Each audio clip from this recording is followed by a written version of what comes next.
was not joking when I was lecturing to. I am a man of sarcasm. Have you not noticed that? Na nagsabi rape. Sinabi ko ba rape kayo, sundalo? Ako ang magsagot sa inyo. Because as Commander-in-Chief, I hold responsible for everything and anything that is done as a consequence of martial law. I and I alone will be criminally responsible. Kaya yung salita ko, ikonekta ninyo. Pag ito mga puta, pag marinig ng rape, kagaya ni Chelsea, she slapped me. Joking. I was being sarcastic. You listen to the speech. I do not laugh at my own jokes. Sabihin ko sa kanya, when your father, the President of the United States, was screwing Levinsky and the girls there in the White House, how did you feel? Did you slam your father? O kayong mga Amerikano, kayong mga press, sinong kalaban ng mga Amerikano? Wala pa namang gera dito, matagal na. Not even Korea nagpuputok araw-araw na. Ang kalaban ng mga Amerikano, pag nagpunta dito sa Pilipinas, yung mga putang inang yan, anong ginagawa? Nang-rape. Kayong mga putang inang Pilipino dyan, anong pinagsa? What are you doing? Binag-rape, tapos bayaran, bigyan ng visa sa buong pamilya. Wala na. It is a crime actually committed by soldiers, mostly Americans, in Okinawa, in Japan. But we never heard of a Filipino. I'm just warning them that anything they do, I have to answer for it. But I take full responsibility for your kagaguhan. Sarcastic ako magsalita. Binabaliktad ko yung, sabi nga ni Lacson rhetoric. Laking bugoy ako eh. Putang ina mo, Adre, pag nag-rape ko ng rape dyan, puta ako ang masasabit. Ganoon ako magsalita. I was not joking. I was being sarcastic. Kaya, kayong mga Amerikano, si Chelsea, be careful because you live in a glass house. Ulitin ko nga, I repeat, when President Clinton was fucking Levinsky, what was your statement or your reaction? Mahirap yung tao na tao. Para bang binubugbog dito ako sa criticism. Ay putang ina, iinsultuhin ko rin kayo. Ricardo, ganon. Ilang Pilipina. Yung bakla, pinatay nila. Kung pwede mo naman sana isipain lang, tulak mo sa labas ng kwarto. You did have to kill the transgender. Kaya dandahan kayo kasi and I have a story to tell you guys when we have the command conference. Hindi ako atat na atat dito pagka-president. If you feel that I cannot be of service to the Filipinos and you want another one better, you can find one. Feel free to tell me. Maraming salamat po and congratulations to your anniversary. I know that we continue to lose men.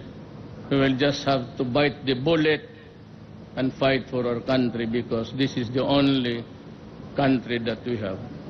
Mabuhay ang Marines at mabuhay ang mga sailors ng Philippine Navy.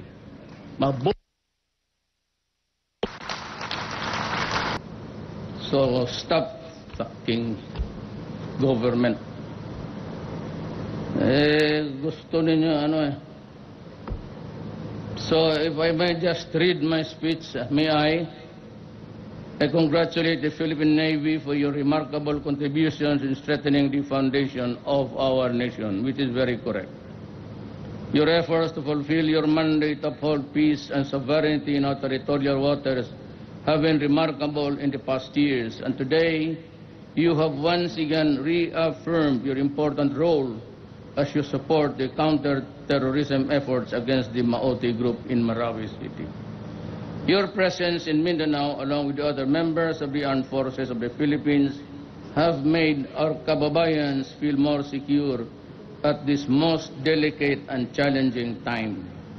I am confident that you will remain committed to your oath to safeguard our shores and shoals against all acts of terror and violence. Let me take this occasion as an opportunity to assure all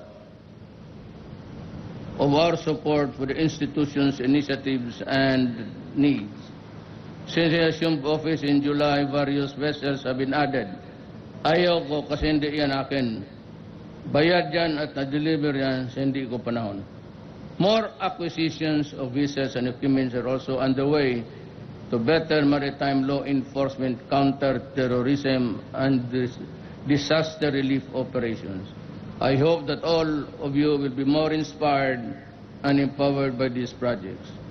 May this event bolster a newfound spirit of courage and patriotism in your hearts so that you will never falter in your mission. By protecting our shores, you are also helping secure our country's future together.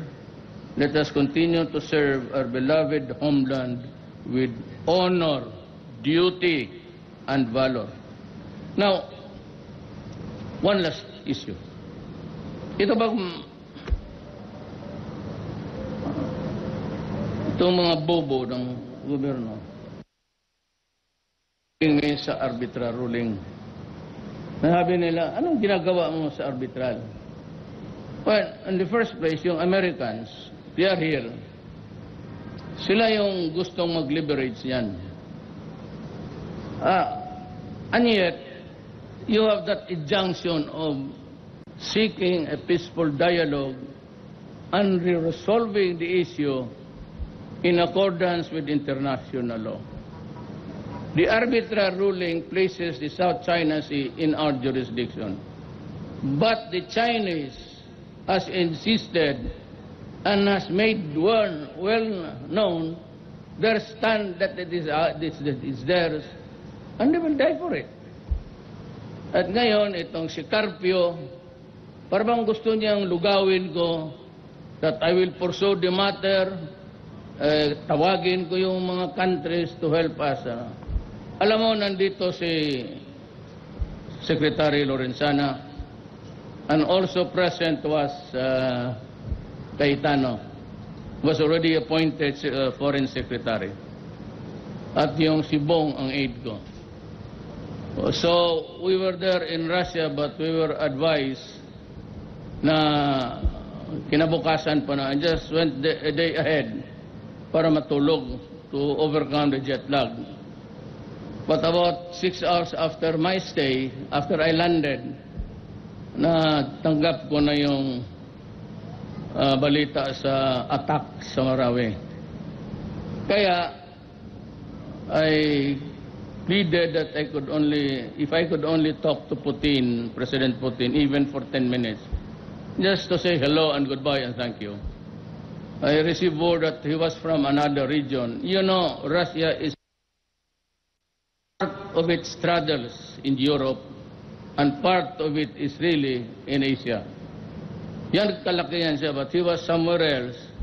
But we received word that he was flying in to talk to me. And indeed, we had that occasion. With me was si Secretary Lorenzana, pati si Cayetano. Pati doon sa bilateral. Hindi na ako nagdaloy-daloy but arbitral. I said that China oil there. Nandyan sila. Wala na yung arbitral ruling. More than this hours, I will dig oil there. And not in so many words. Not really war. But, you know, yung diplomatic, and President Xi Jinping is very good at that. Ganon na, wag, kasi kaibigan na tayo ngayon. In the raw translation, bakit lugawin mo pa? Pag pumasok ka dyan, magkagera pa tayo, there will be trouble. If you are an idiotic naive, anong sabihin trouble?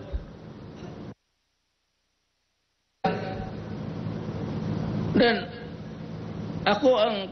ang problema nito, when it was being constructed 7 years ago, the newspapers in the Philippines, Time Magazine, Newsweek, were awash with pictures that there was something brewing there, that there were constructions being made. Nandiyan yung cement fleet, rather. Nandiyan yung ating Navy. Bakit hindi sinabi ni Carpio pati ni Noynoy, sige, puntahan ninyo, pigilan ninyo. Na hindi allow the construction to bloom. Now it is a gun thing there. May missile na. Gusto nila ako magpunta, kalkalin ko yung